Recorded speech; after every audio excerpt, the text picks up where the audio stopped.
Good morning, everyone, and welcome to the Humanizing the Hybrid Summit. If I may introduce everybody this morning, we have Ian Adams, Director of Communications and Engagement at the NHS Resolution. We have Marcia Brissett-Bailey, Advisory Board Member, Centre for Neurodiversity at Work. Matthias, who is trying to join us, Head of HR Strategy and Organisational Development at Porsche AG from Germany. And then we have Miriam Douglas, Manager Market Development, New Payments Platform at MasterCard. Welcome to the summit, where we're going to be talking about fostering cultures of belonging. As we enter into 2022, many of us are, it's going to be difficult for us to foresee exactly what the next 12 months looks like and has in store for us. If we've got anything to go by the last kind of 2 years, let's perhaps to kind of agree to disagree that we've got a lot of stuff that is going to be unexpected this year that's going to be happening. We're also living a lot longer, working a lot longer, and every one of us, all of our generations have different needs and wants. We've got this really great opportunity to do things differently and balance the needs of our people and businesses. So the question that I have is, how do we design hybrid working with an inclusion lens to foster cultures of belonging? Right, I had a question for Matthias first. Has he joined us? No? I think he's still struggling.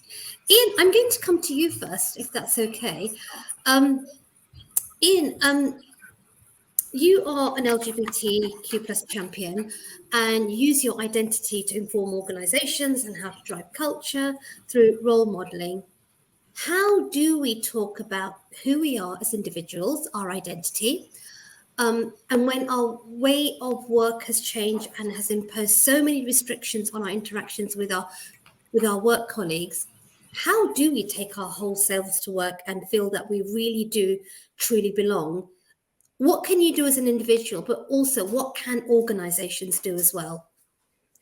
Great. Well, morning, Meenakshi. Morning, everyone. And thanks to Equality Leaders for inviting me here today. I think it's a brilliant topic you've constructed, really. And I think, as you said in your words of introduction, Meenakshi, a few moments ago, I think we're still forming both our thinking and our related practice regarding hybrid working. I mean, there's no single playbook.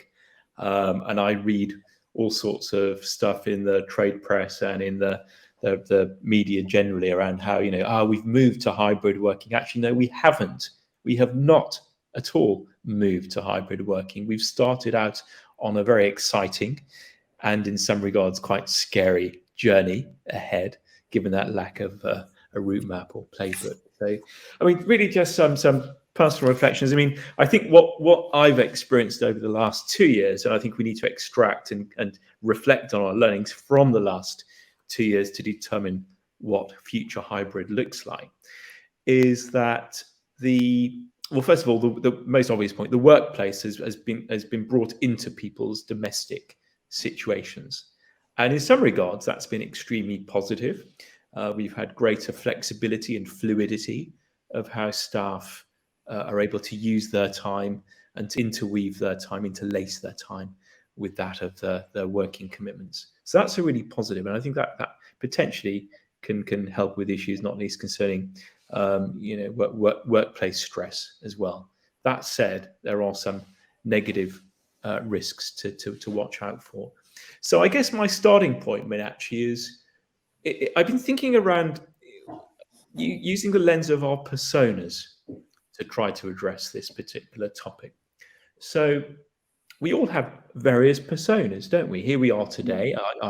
I've had two of my personas already mentioned by Meenakshi, and I'm an LGBT role model. I'm also a senior manager in the NHS. Blah blah blah. I've got dozens and dozens. I'm sure all of our audience, and I'm sure our speakers can pull down different personas depending upon context and situation.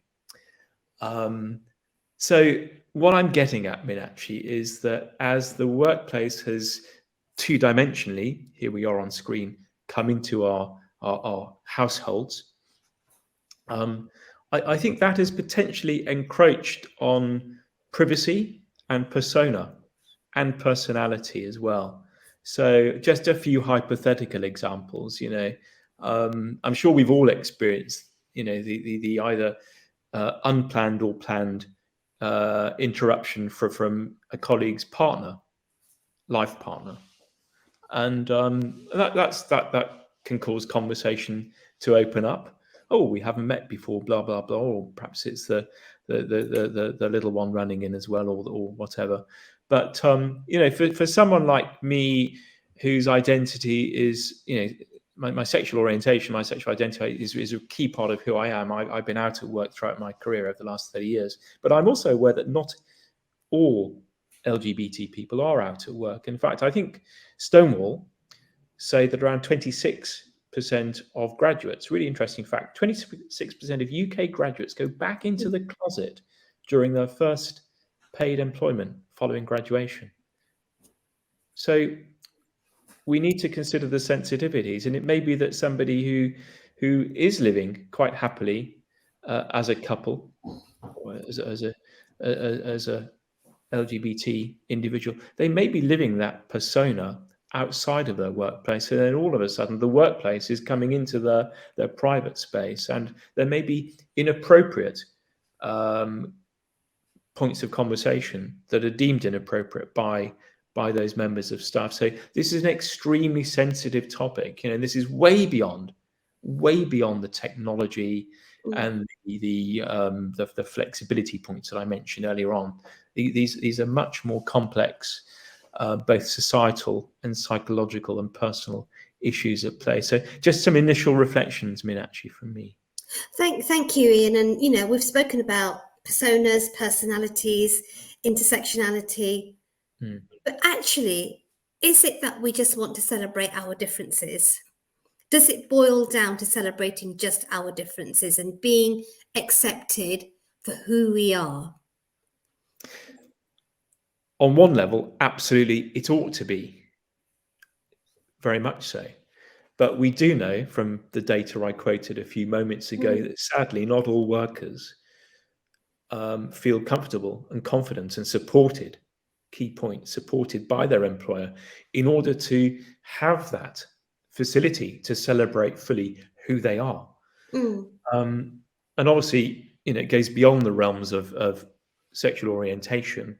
Another example that I came up with through a real example of work colleague who's going through quite a traumatic separation, quite a traumatic divorce, and that then impacts on how that narrative is then played out publicly through this intrusion, this invasion of the homestead, which is this hybrid working environment. So ideally, yes, but I think your question, Meenakshi, I think hinges upon much more what support does the employer provide, whether it's formal employment policies around inclusion and acceptance and nurturing that through company values and behaviors, and setting the right tone from the top, really, really critical. Thank you, Ian. And that actually brings me very, very nicely into my next question. And actually, I want to bring Marcia in here. Marcia, thanks for joining us today. Lovely to meet you. You openly speak about being neurodiverse. Yeah. And we've had numerous conversations about this, which means that you may often think differently and learn in different ways. Some people may be better at some things, whilst others may require additional support.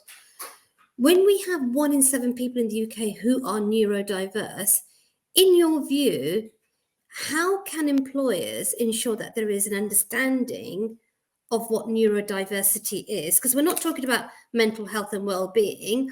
Neurodiversity is something very different.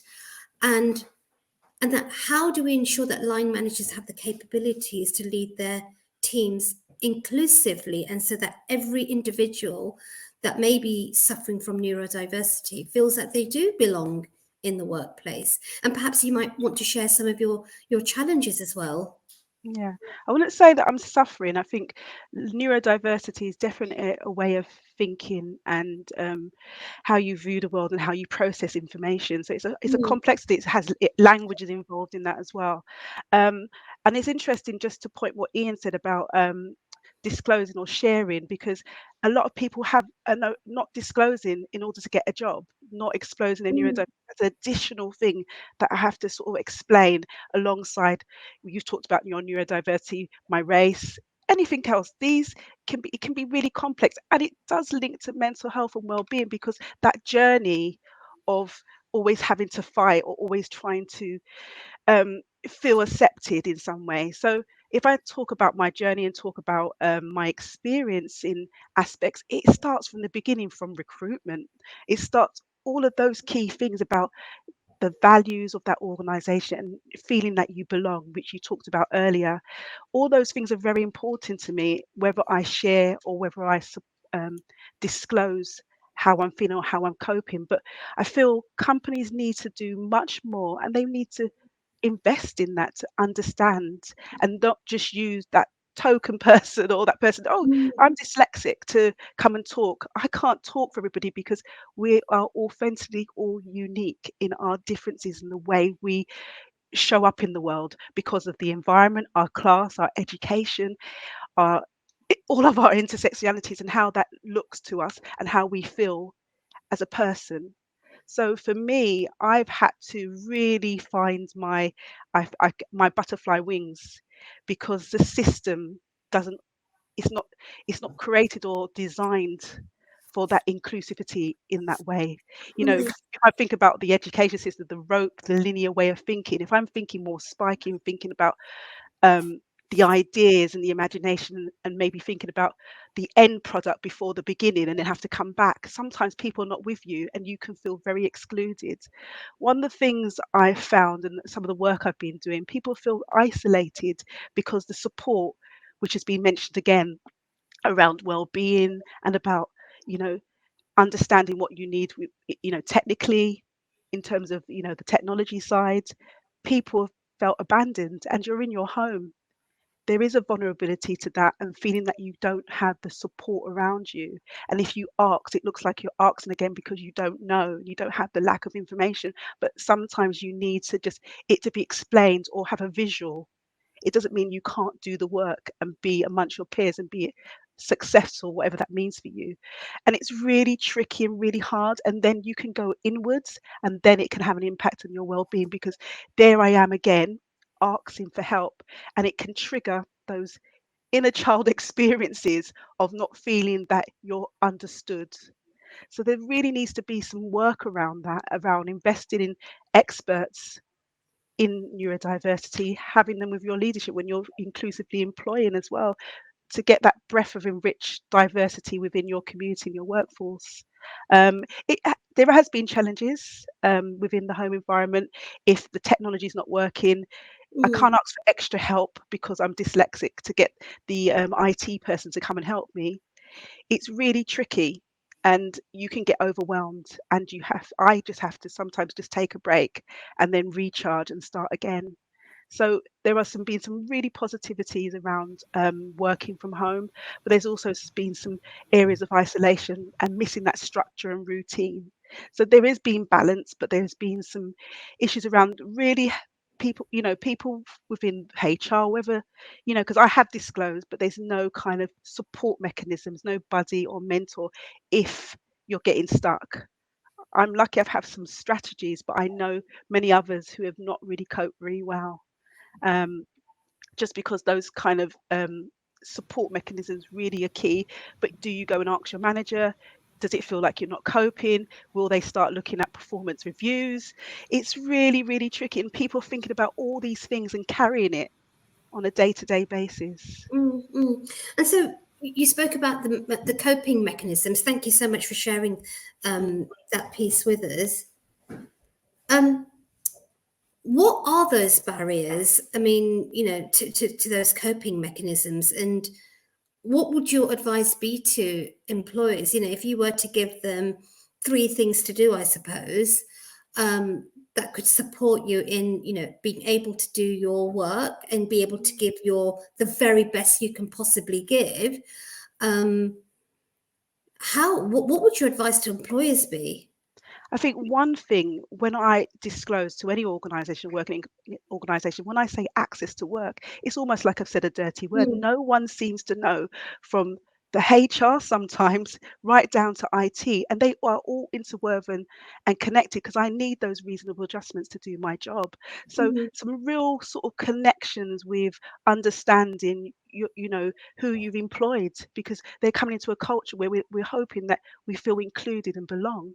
So I feel there needs to be some work around reasonable adjustments and clearly understanding, when you're bringing somebody into your team, your culture, who they are, how they can enrich your service, but what support's in place. It feels like I have to ask again, okay, the interview, can I get the questions beforehand maybe? Or, I did say I was dyslexic. Will there be, that's always why I'm having to think. So some real work and piece of work about who your staff are when you have introductions, especially in the inductions, that it doesn't feel like a tick box, that you don't feel, if you could, should I say now, that inductions, I'm saying inductions really need to be solid. It shouldn't feel like a tick box, so that Mhm. I feel that I am comfortable to say. And they should have some awareness about access to work, which is a government scheme to support and fund people who are neurodiverse or have long-term medical health needs, and they can be adjustments that you can get with employment, and work together with the government to get those equipment and assistance. So that's the other thing. And really having my manager or my middle manager to be trained in some aspects of neurodiversity or ongoing condition, my brain, my thoughts can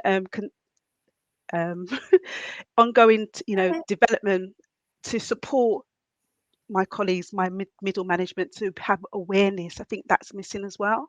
I Mhm. think Mhm. there's, no real understanding. And so I'm not having a blame here, but there really needs to be some dots connecting.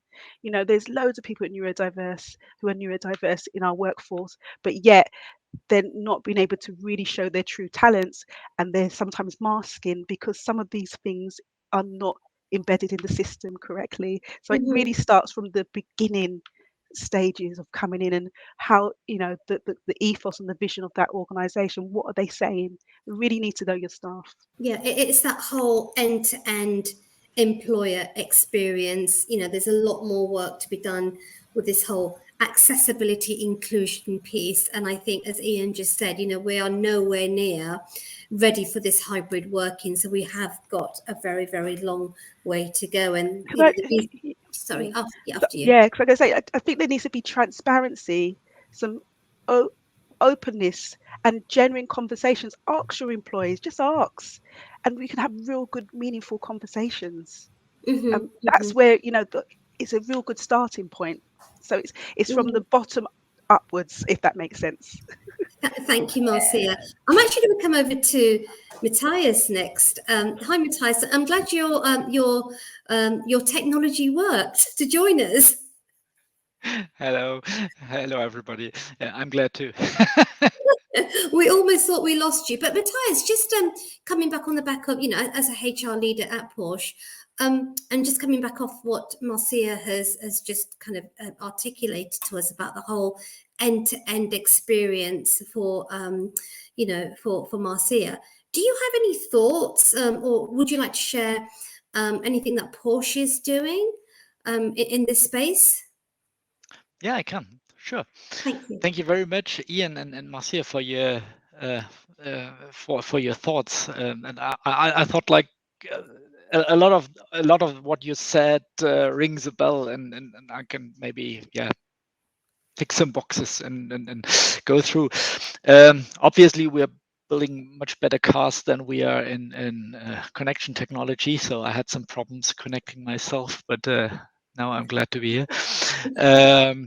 For us, the situation is twofold. I mean, we are in the middle, as an OEM, as an automobile manufacturer. We are in the middle of a huge transformation. So nothing is set forever.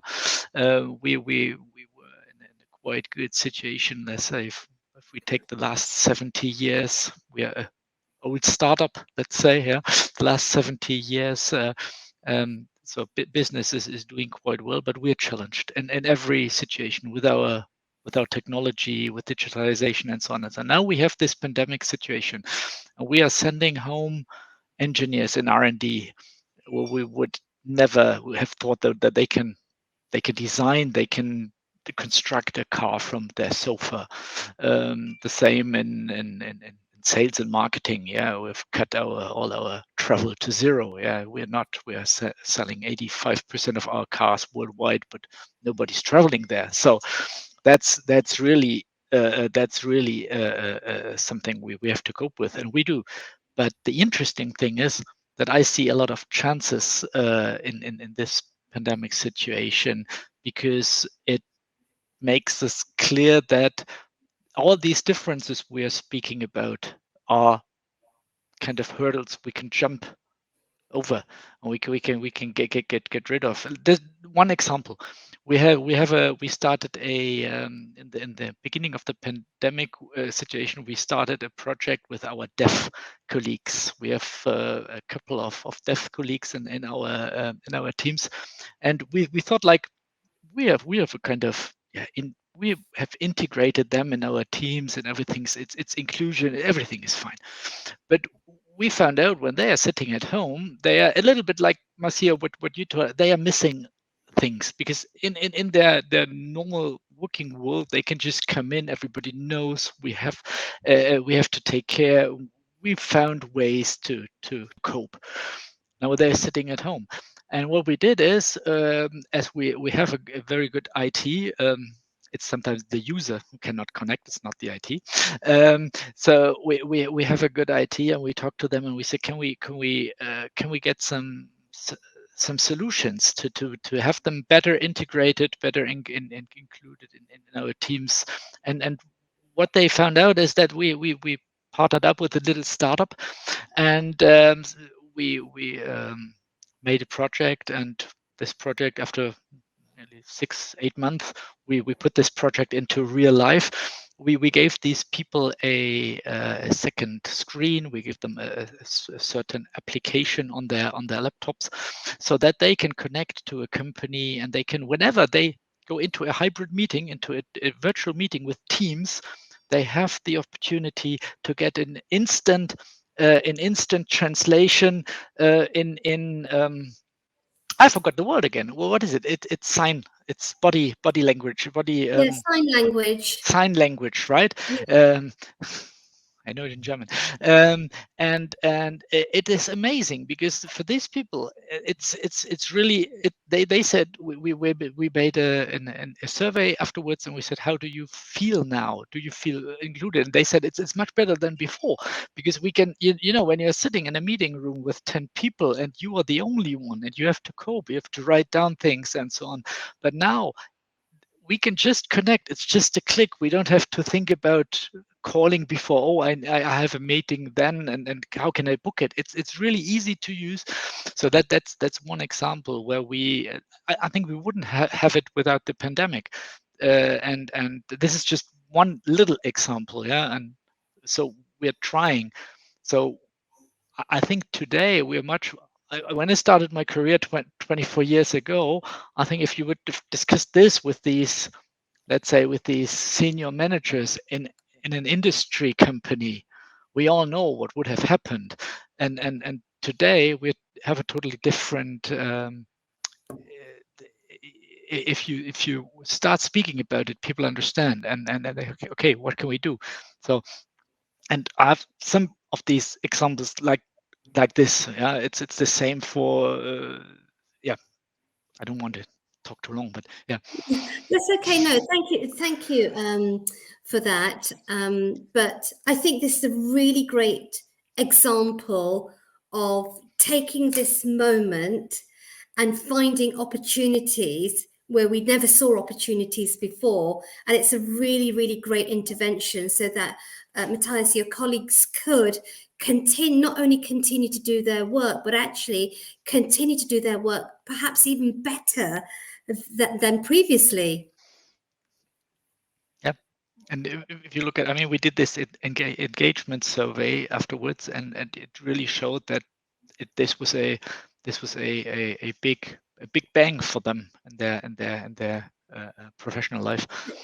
So, and it's not technology that is completely new. I mean, it's just it's nothing. It's not rocket science, right? It's just Absolutely. Sign language has been around for I don't know how many years. We're just having to learn to innovate and do things differently. Marcia, I'm just going to come back to you again very quickly. We've got a question for you. Many argue the standard of what professional looks like is ableist, sexist, and racist. What are your thoughts on this? So say the beginning bit again, please. Many argue. Okay. Yeah. That for professionals, I think there just needs to be a shift in enriching the neurodiversity and bringing diversity into it. And I think there's been a kind of, people have, I don't know, been selected or have got into jobs, but they don't have a real sense and breadth of the community they're serving. I don't know if I'm answering the question, but it's something around that. I mean, you know, there's things around marginalized communities within the workforce, and that's had a real impact. So that was all, you know, mental health has been happening all the time, right? You know, it's not something new, but when we had to lock down, people started to realize what was really happening, because all the plasters and the sticky things were holding together organizations doing little bits. Now, professionals really didn't have a touch on some of the marginalized communities. So me as a Black woman who is neurodiverse, there's things that's been happening lots in my lived experience and work experience that I've experienced and can write a book about. And, you know, it is, and I just think that some people, and I think I go back to the training, have real no awareness of conscious and unconscious biases and all of these other things. I don't know if I'm answering the question exactly, but I hope I'm giving you kind of a little snippet. It's a little bit complex because of the way our systems are created, and societal and the workplace needs to adapt to looking at diversity, equality, and inclusion very different. And as we've said, we've got work to do, and it's taking steps to start to challenge and provoke some of these ways and behaviors and culture that's existed for a long time. If I could just add to Marcia's point on that, I think, I mean, me and my friends were looking at studies, and it was, if you Googled a CEO or a professional woman, that representation image of what that would be would always be the same. And it creates a culture where you can't see yourself in those positions. As Marcia, I'm also dyslexic. And one of my colleagues in a recent meeting we had, there was 80 people, and it was an interesting fact about yourself. And he put on the board that he was dyslexic. And I didn't realize until that point that I'd never felt that belonging and that kind of assimilation, to be like, oh, someone else. Like, I knew before he was dyslexic, but he never publicly said it. And to change it and make it public, it creates an environment where like, oh, well, maybe perhaps I could also say that. Like, I don't need to almost sweep it under a rug and only just tell my managers it's something that's a part of me, and it's not something I should hide necessarily. So I think creating those communities, as Marcia said, is so important. 100%, because just to add to that a little bit before, one of the things that I'm passionate about talking about is the diversity and having role models. So having someone who's dyslexic, a Black woman, would be really helpful sometimes to see those role models and people sharing their rich experience and the values of having a diverse workforce and leadership. It's so important because we want to aspire a generation. If they're not seeing themselves, how can they aspire to that? Absolutely, you know, role modeling is absolutely important. And Ian, just on the piece of the role modeling, I mean, you have been role modeling for many years. Are there any thoughts on that? Well, no, just to concur with both Miriam and Marcia on this topic. I mean, I think I'm always aware that, you know, people will have their own view about how they see others. Absolutely, because we all have our own worldview. I think Matthias, am I saying it correctly in German? Weltanschauft, is that the worldview? Am I making that up? Anyway, I'm just showing off my one word of German there. Return the favour to your brilliant grasp of the English language.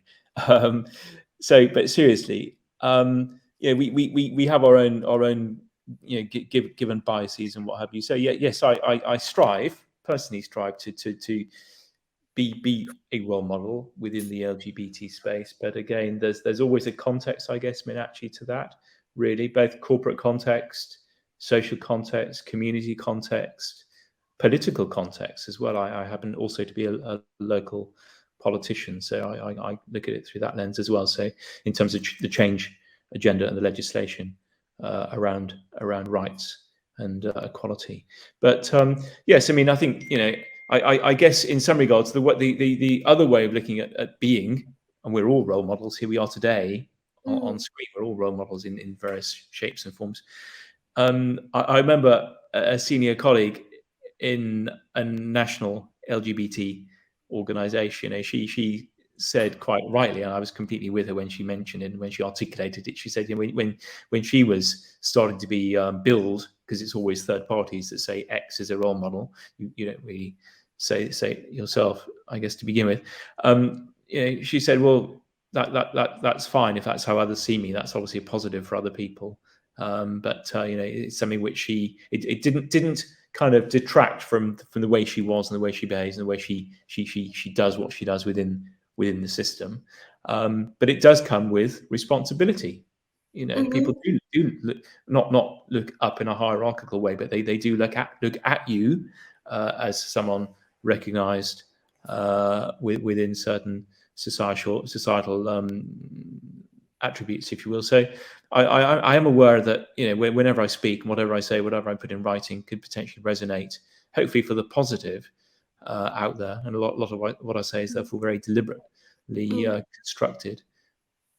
Thank you. And I think you're right. We are all role models. We are all modeling ourselves to be the change and the difference that we want to see so that others can follow and we can be that lead. And I think about the power. Yes, when you are in a position of power or privilege, also comes responsibility as well.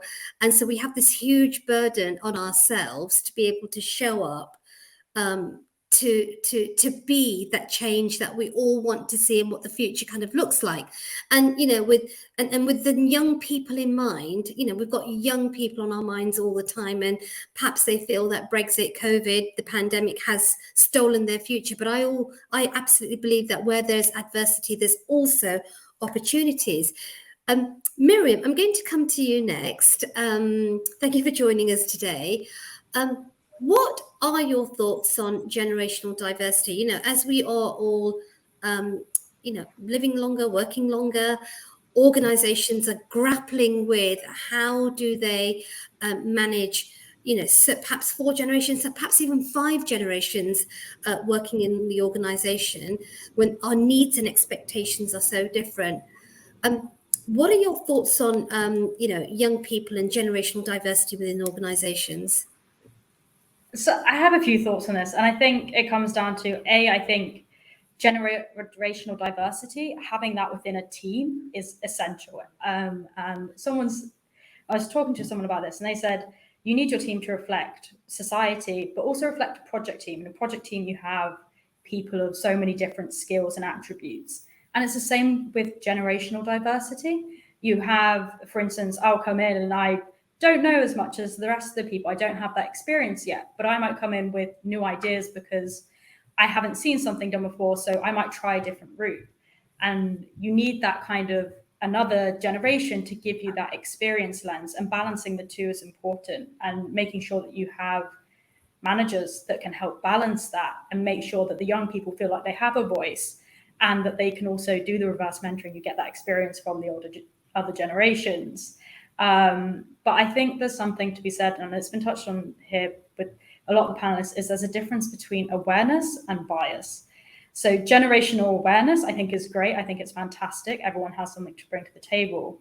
But where you have generational bias, and using a bias that potentially is on my generation, is we're not loyal to the workplace. We don't stay in a company for 20 odd years. We move around. We don't really care. And I think it's the ability to almost strip that back and go, okay, this is the statement, but what's behind that? What's driving that behavior? And I think that's the next lens that organizations need to take. And if I think about my generation, we run in like stints of like 2 years. So like we get the newest iPhone in 2 years, and it's something that's such a core part of our existence and we're moving these 2 years stints. So we're used to such change in our lives.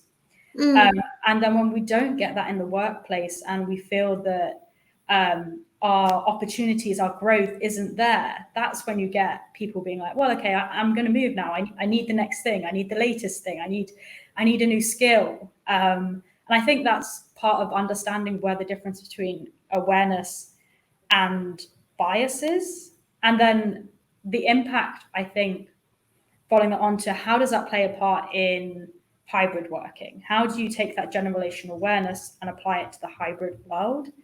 I think if you look at what a generation is, so a generation, in my mind at least, is a lived experience. So that could be the recession, it could be Brexit, it could be many different things, but it's sharing a common lived experience that's had an impact on that era of individual. And if you take that to COVID, we've all had that impact. It's a shared experience by everyone currently in the workplace. But you've got to be aware that, okay, yes, it's a shared lived experience and it's changed the way many things work. But what has not changed is how each generation has been impacted by working from home. For instance, my generation, and I know amongst my friends, we're all working from our bedrooms. We're not having that separation of work and social life because it's where we sleep. It's the first thing you see when you wake up in the morning, and it's the last thing you see before you go to sleep is your laptop. And it creates quite an environment. And then for other generations, they're having to homeschool their kids. They're having to do different things.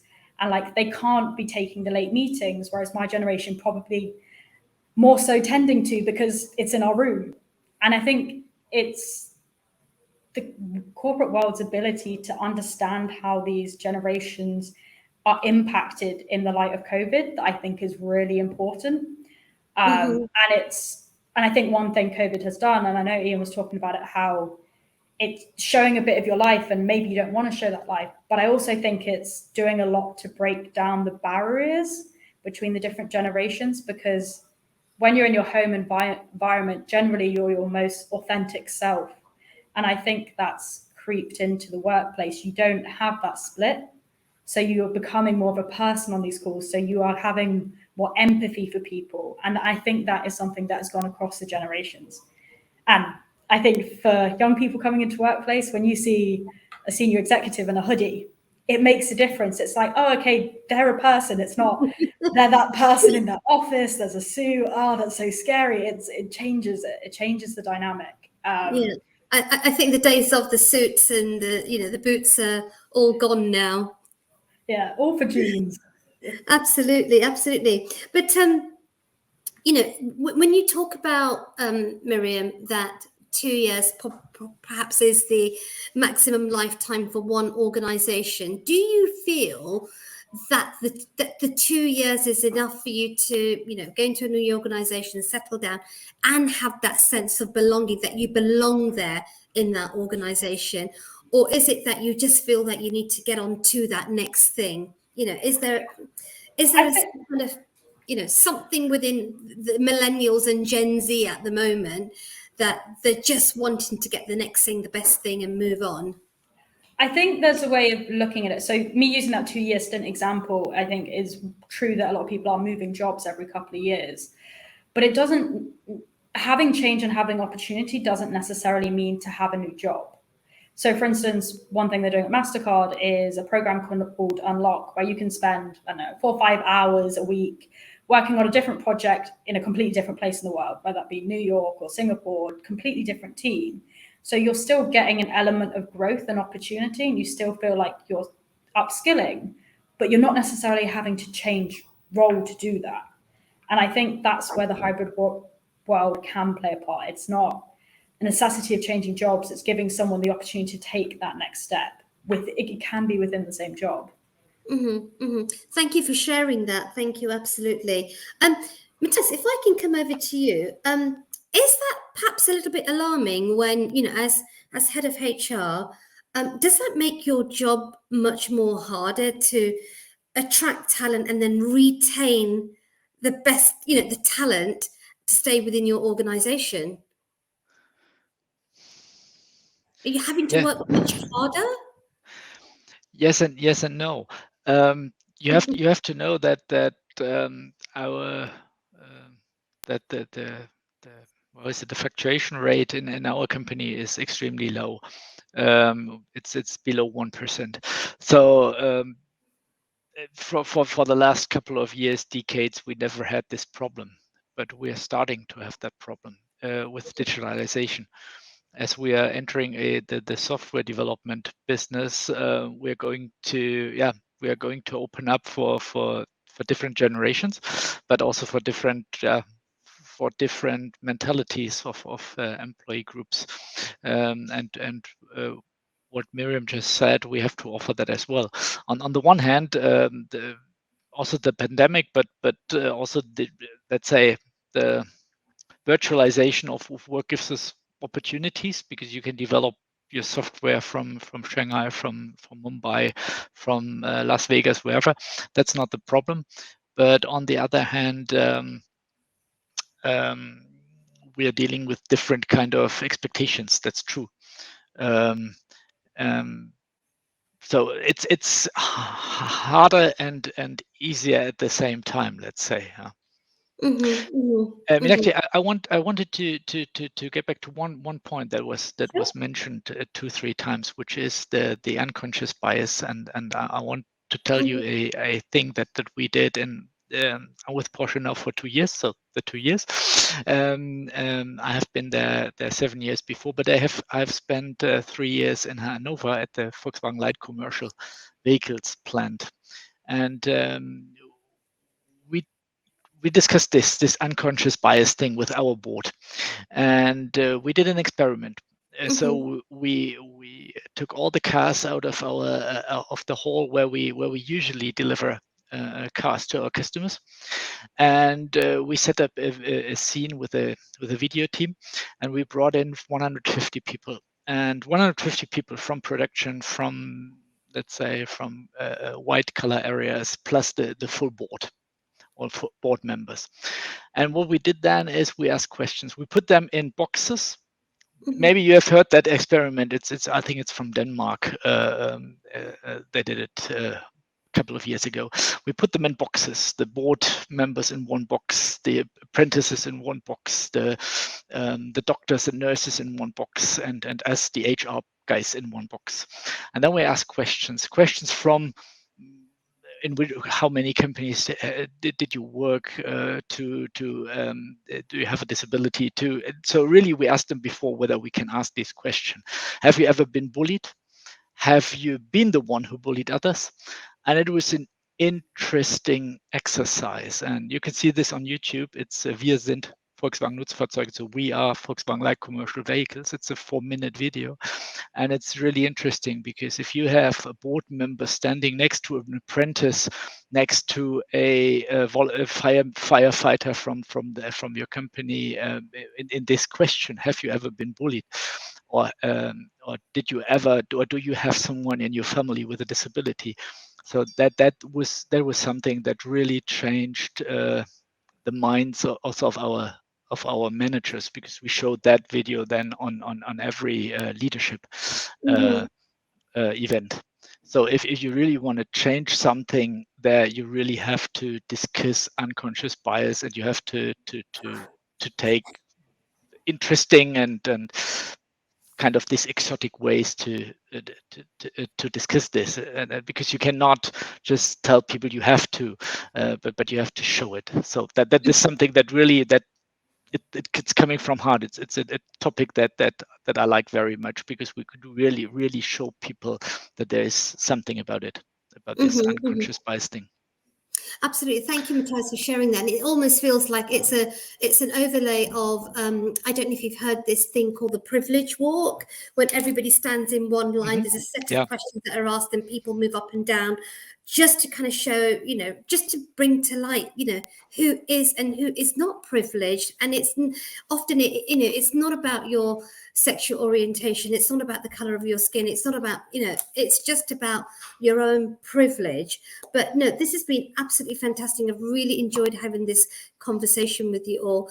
I want to come to everyone and ask them, what, in kind of as we start wrapping up this session in the last kind of 10 minutes or so, are there any thoughts, reflection, ideas that you want to kind of leave our delegates with to really challenge, Ian, how does this new hybrid way of work, how does it unfold? Marcia, perhaps to you, but young people, what is it that, employers can be doing for young people that we've not perhaps thought about? Marcia, from the space of neurodiversity, top perhaps 2-3 really great actions. And, Matthias, from a HR perspective, HR is having to work extremely hard at the moment to hire, not only the best talent, but also retain talent as well. So what's everybody's thoughts on challenges, questions, reflections? Thanks, Meenakshi. Well, shall we answer them briefly in the order that you set our homework? on the point of how I think hybrid will, as you said, unfold, how it will progress. And I think there are huge numbers of positives, absolutely, but there are certainly risks that some of us have highlighted today. And I'm sure the audience will have some of their own views about those risks. I think as generally speaking, both here in the UK and in other European markets as well, start to open back up again, perhaps in a bit more of a stable way, albeit with a backdrop of pandemic infections. I think I would encourage employers and workers together to take time to reflect on what they're experiencing, particularly returning back into the workplace. So just one very brief example, conscious of time. We recently announced the reopening of our NHS Resolution Office in Canary Wharf in East London, and that happened this week. It happened for two particular cohorts of staff. One, staff who operationally needed to be in the office because what they were doing technically could only happen in an office environment. Very few people, that is. And then the second cohort were those colleagues who, kind of going back to the bedroom scenario that Miriam highlighted, and many others as well that we've highlighted on today, for all sorts of reasons, they would prefer to be back in a working environment, an office environment, a little more than 5 days a week at home. So we've tried to be flexible, following UK government, UK government guidelines, I suppose, effectively, trying to accommodate those needs. But in allowing people back into a working environment, we need also to capture some of the positives and some of the risks as well. So that point of reflection, Meenakshi, I think is really important for managers, team leaders, supported by HROD, of course, to have that facilitated dialogue, capture those learnings, because I suspect we'll be slightly weather vaning going out of the workplace and back into the workplace through this hybrid lens from now on in. Thanks. Thank you, Ian. Who would like to go next? I'm happy to go next. So young people in workplaces, I think, instead of just focusing on young people, I think if on the topic of generation, I think flexibility. I think that is key is how we adapt to the different generational needs and make sure that when we're looking at implementing policy in the workplaces, that those policies take into account those needs. And I think one thing in particular I would like to see more of is if we are moving to a truly hybrid world of 3 days in the office, 2 days off, or whatever that might be, is that we consider how we build etiquette into the work from home environment, how we make sure that staff expectations on staffs change. And you understand, for instance, I was listening to the talk before, is So if someone needs to go at 5, they need to go at 5. But people don't understand that in the work from home environment sometimes. I think how we look at building etiquette and community into the elements when we are working from home, I think that's going to be what transforms the next set of working phases. Thank you, Miriam. I think I've just got kind of words are coming into my head when we're talking about neurodiversity, and it's embracing neurodiversity and bringing the diverse into the neurodiversity, really enrich, do more than belong, participate, do more than care, help, and do more than believe, practice. We really need to look at that. So I think I'll leave that with you in terms of those words, is that the words are coming out more than putting it into a whole sentence. But I hope that resonates and you get something from that. Of course, thank you. And finally, for me, for the role of HRDs, I can just hope that we finally manage to digitalize our routine work. I've now worked for more than 20 years in HR, and we never had the time to support and to be there for change management, because we were all stuck in our routine stuff. So I really hope that we can get rid of that routine things and really be the change agent and the one who can be there with our employees to go into into this future. We are trying that. We're doing that. But it's a hard and tough way. Thank you, Matthias. And I think technology is going to be the key going forward as we embrace this hybrid way of working. That's going to stay here for many years and perhaps forever. Our next session is going to be talking about the whole digital disruption and how it's crafting new spaces through innovative technology and data. But I think some of the key points that I've kind of taken away from this session is and I think we've had a really great conversation, is have a point of reflection. Thank you very much, Ian, for sharing that with us. Young people need flexibility because the way they live and what their needs are very different, and consider the etiquette side of things as well. Bring diversity into neurodiversity. I think that's absolutely fundamental to be able to look at everything from an inclusive lens, and being the change agent. I think, Matthias, that's exactly who we are. We are change makers. We are aspiring change makers, and we have this vision of a really great world that we want to live in, and that is what we are very carefully crafting, designing, curating, painting. I have a vision of this really great world where everybody can be free to be themselves. So I think that's how I would perhaps wrap up this session. Were there any other last thoughts anyone had? Really interesting conversation, Meenakshi. Thanks for bringing us all together today. Really, really rich discussion. Thank you, Ian, for your contribution. Thank you, everybody. I'd love to sit on the table again and have this discussion. It's really enriched and it motivates and inspires. I mean, I love the whole working, in different ways, in different, what Miriam talked about. That every 2 years, every 3 years, that was me. I've always changed, but that kind of working would be amazing. And I'm an older person, and I would love that. But I think it's my neurodiversity loving to change and use my ideas. So thank you so much. I'm just really kind of in awe with what we've discussed today. I'd love to have that conversation again. It's great. No, you're absolutely welcome to our table again, Marcia. Everyone is welcome. Matthias, was there? Sorry. No, it was just, thank you very much. It was a very interesting round. Thanks to all.